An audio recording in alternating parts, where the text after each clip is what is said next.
शक्यतो मारावेच, कुठली दया माया न दाखवता. महाराजांच्या हुकूमवर आदेशवर प्रतापरावांच्या साराला आडवा तिडवा लोळवला. फक्त त्यांची एक मोठी चूक झाली. शरण आलेल्याला मरण जाऊ नये म्हणून या दिलदार मराठाला त्या जनावराला मोकळं सोडलं आणि त्या क्षणी रायगडावरून प्रतापरावांसाठी महाराजांचं अजून एक पर्याय निघालं. प्रतापराव त्या खानाशी सल्ला काय निमित्त केला? हुकूम होता की बहलोल खाना धरावाचा मारावा, तरी तुम्ही त्या धरी सापास सोडला न ठिचला. खानाच्या तलवारीने कापली गेलेली वेळ तुम्हाला कधीच माफ करणार नाही, कधीच नाही. सर्वमत आहात, आता तरी सर्वमतासारखे वागा आणि लिहा. याच जबाबदार तुम्ही राव.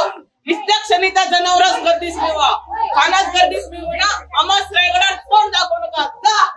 राजाचे आणि काही शब्द स्वाभिमानी प्रतापरावांच्या काळी मिळत गेले आणि लगेचच दुखावलेले प्रतापराव कुठलाही विचार न करता अवघे 6 सैन्य घेऊन बहलोल खानाच्या दिशेने निघाले.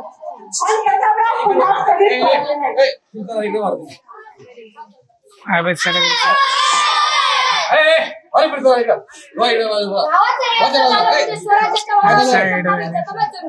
इतिहासावरती कधी विसरू शकणार नाही. विसरावं लागेल बरोबर, कारण झालेल्या घटना तरी राज्याभिषेक अवघ्या 3 मासावर नेऊन टपला आणि सरसेनापती शक्यच नाही. अशी नियुक्ती सोपी नाही. शिवाय राज्याभिषेकानंतरच्या पहिले सरसेनापती असा वारसदार ज्यांच्या निधड्या छातीत बाजी फलकरांसारखा, त्यांची निर्णय तत्परता असावी मात्र बुलंद प्रतापरावांसारखी. यांच्या काय म्हणणार असेल स्वराज्याभिषेक काळी जयतींच्या, यांच्या हालचालीत चपळता असेल सर्वमत आणि फलकरांसारखा. आणि युद्ध प्रसंगी रौद्र रूप धारण करावे साक्षात शिवाजी राजा भोसल्यांसारखे.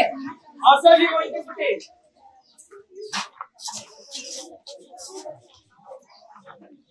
काय झालं रणदीप?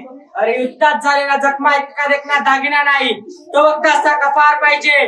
कुठं पण पाठीवर नाही, पाठीवर फक्त महाराजांनी शाबाशी द्यायची आणि त्या शाबाशीच्या बदल्यात आपल्याला ती मुघल सल्तनत छातीवर घ्यायची. कुठल्याही मराठा जनतेवर सुट्टीच माझी छातीवाडीच्या मध्ये काय सर का नाव शब्द देतो तुम्हाला. जर कधी अशी छातीचं ताण पाठीची गाठ नाही उतरणार. बघू हेर खाण्यातल्या माणसांना जमतंय का? जमतंय की. बरोबर झालं कौतुक. बहिणीचा काय करणार सांगा. रायगडावर मला तिकडे गेला निघाली, कुठल्याही वक्ता थांब जरा, पोचतील नाही. राजा पोचले. हा राजांच्याच घोड्याचा टापाचा आवाज आहे. आवरा मालोजी बाबा. राजा मुजरा घ्या. अवसरी मोहिते, राजा इथवर का आला असा प्रश्न नाही का पडला तुम्हाला? बहलोल खानाला तोडायचा नसेल तर राजा तुम्ही रायगडावर पोहोचा. खानाचं म्हटलं तुमच्या पायावर टाकून. राजा आदेश द्या. असं जी माहिती स्वराज्याला आता कुठल्या खानाच्या शिराची नाही तर तुमच्या सारख्या शिराची गरज आहे.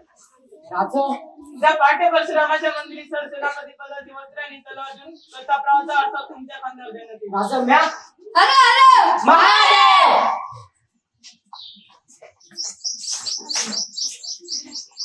असं जी माहिती हिरण्यगर्भ जवळ काहीतरी तुमची आमचे जीवन काळे सोबत, पण स्वराज्य हे डोळीवर आलेले ते कायम धकतच राहिले पाहिजे. परकीय आक्रमणांचे काय राहते एकच असतो, कधी ग्रीक, कधी खून, कधी यवन, डच, पोर्तुगीज, तर कधी मुघल बनू. पण अशा या काळात्रींना मधोमध शिरायलाच आपण पुन्हा केशरी रंग म्हणून जन्माला येतो आणि हातातल्या तलवारीच्या टोकावर स्वराज्याला टिकवायचं. कारण हे राज्य व्हावे ही तो श्रींची इच्छा.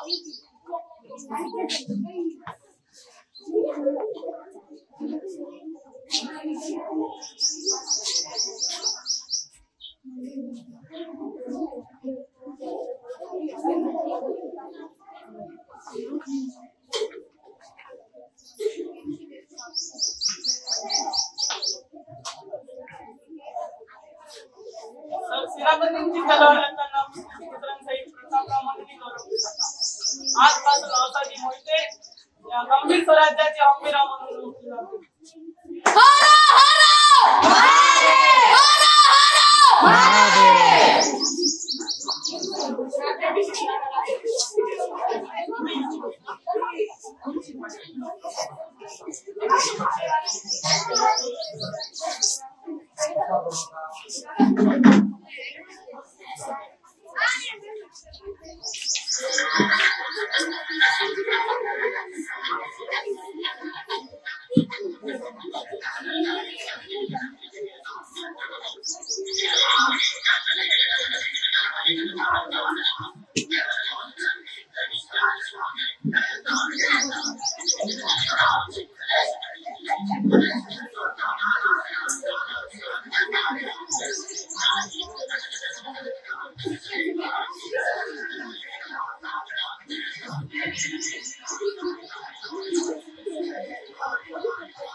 शिवाजी महाराज की जय जय भवानी जय शिवाजी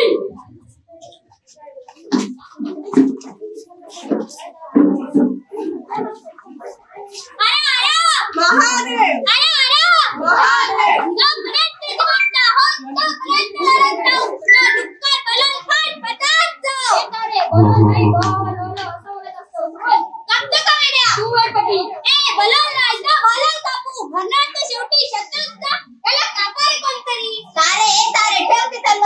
नुसतं आपलं याला कापू त्याला कापू हा शत्रू येतो गली नाही नाही देणार मी या गद्दारांमधून मारायचंय आणि त्यांनी प्रतापरावांना मारले आपला रंगजी नाही गलल खाणे हो का हो वेडी साहेब निघून आलाय आणि महाराजांनी बक्षीस पुन्हा स्वतः करत दिलंय काय सांगतो मी शांत बसा रे. निघून आला होय आता संसार आमचं आणि कसलं मागे कोणी आम्ही दिलं काय आम्ही दसऱ्याला आमच्या शिंगाला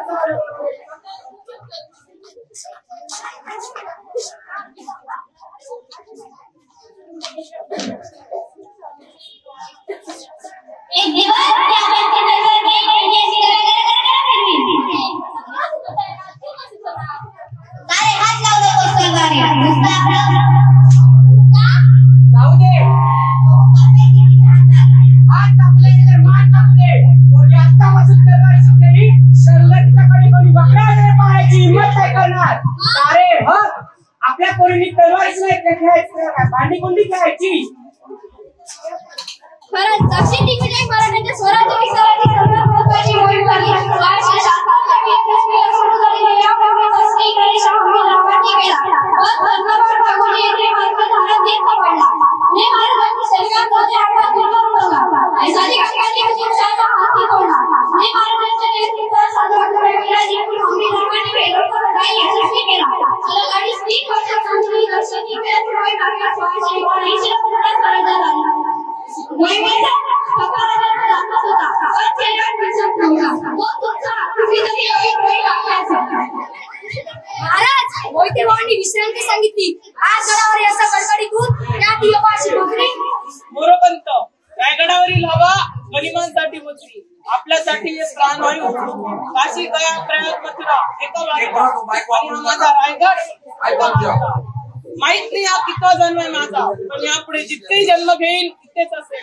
तसे आता किती दिवस राहिले. हे काय आवडलं महाराज हा कोणाला चुकलाय मोरोपंत. स्वराज्य किती वाढत आहे महाराज. तिकडे जा तिथं दक्षिण दिग्विजय नंतरच्या आता कुठली नवीन मोहीम आहे तुमच्या डोक्यात असेल पण त्याआधी स्वराज्यासाठी संभाजी नावाची मोहीम उभी राहिली. त्यांचं काय चाललंय ते आम्हाला समजत नाही. संभाजीला समजून घेण्याकरिता तुम्हाला तुमचं काही शिवाजीचं करावं लागेल. आहे ते खरी पुत्र प्रेमाने आंधळ केलं तुम्हाला. तुम्ही त्यांना पन्हाळ्यावर का पाठवले. तुम्हाला रायगडावर नकोच होते म्हणून आम्ही त्यांना ठीक आहे मग आम्हाला हे अजिबात मान्य आहे. तुम्ही आजच्या आज भावी झाली ना काय भावी झाली असं किती दिवस विषय बदलणार आहात तुम्ही. जोपर्यंत आमच्या संभाजीला समजण्याची मानसिकता होत नाही तोपर्यंत. ठीक आहे काळजी घ्या आम्ही वैदिकवांशी बोलतो. आणि हो अंबिरावांना आमच्याकडून दिवाळीच्या शुभेच्छा द्या.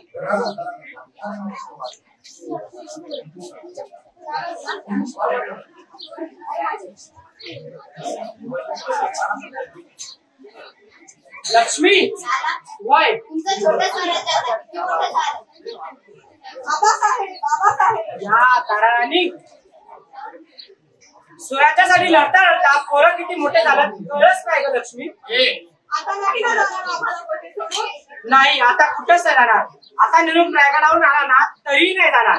आबासाहेब हा रंगोजी राहू बाबा कुठे आहे? राहू काका मागच्या तुकडी बरोबर येतात. काय सराव चालू आहे ना आपला. मोहिते आहोत आपण मोहिते.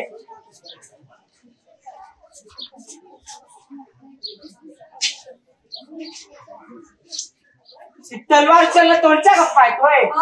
सराव वाढवला पाहिजे. लहानपणापासून चलते ना. एक दिवस एका हाताने उचलून हवे तशी गडगड फिरवते की नाही बघ तुला. कारण अंबिका मोहिनीची तारा म्हणतात मला. का रे जेव्हा तू ही तलवार एका हातात उचलशील ना तेव्हा समड्यांच्या डोळ्यात पाणी आणशील.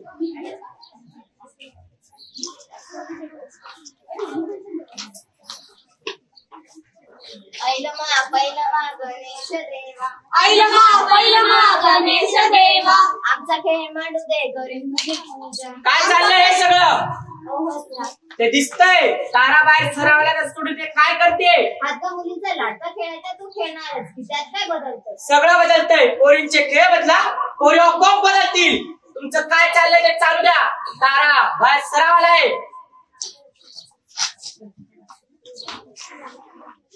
गनिमाच्या डोक्यात गाव बसला तर तो बेंबीपणाच्या चिरात गेला पाहिजे. लाजोर तुझे खेळ वेगळे आणि खेळणी वेगळी.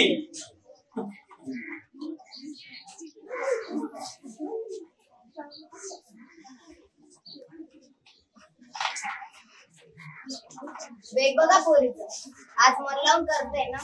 आज मन लावून करते उद्या हा वेग जेव्हा मनगड भरेल तर गनिमांच्या मुंडक्यांची रास लावेल. नंदी ए नंदी अरे काय झालं रे नंदी. सध्या खान जिवंतय 40,000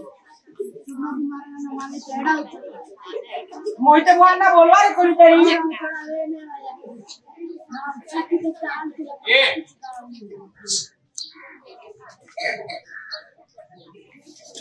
त्या सरकारला म्हणा की तुझ्या आणि शंभूराजांच्या मध्ये खंबीरानाचं वरण येतंय. आज औक्षण राहिलं. आज इथे औक्षण करत बसलो आणि आमच्या शंभूराजांना काही झालं तर आम्हाला या मातीत इथपर्यंत कोणतीच बाजूच्या नवऱ्याला वाढणार नाही. रायगडावरून निरोप आला तरीही जाणार नाही असे वचन दिले होते ना तुम्ही पण आम्हाला. निरोप रायगडावरून आलाच नाही पोरी. निरोप रायगडासाठी आलाय तरी आज आम्हाला काही झालं तरी मोठ्यांच्या बायकांनी हातात तलवारी घेऊन सीमेवर जा. कारण हे राज्य मागाई जरी स्त्रीची इच्छा असली तरी हे स्वराज्य टिकावे माझ्या छत्रपतींची इच्छा होती. जय भवानी जय शिवाजी.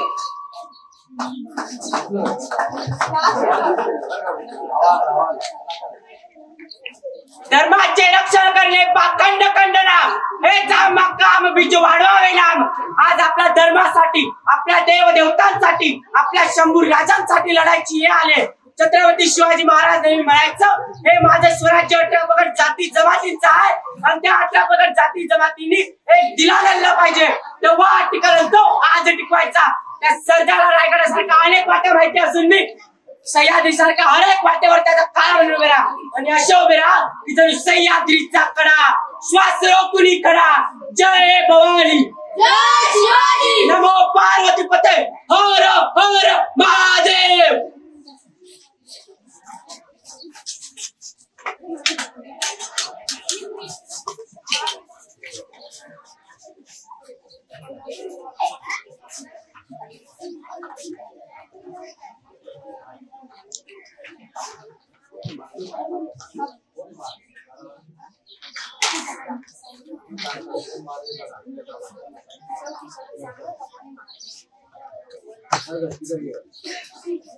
जय भवानी.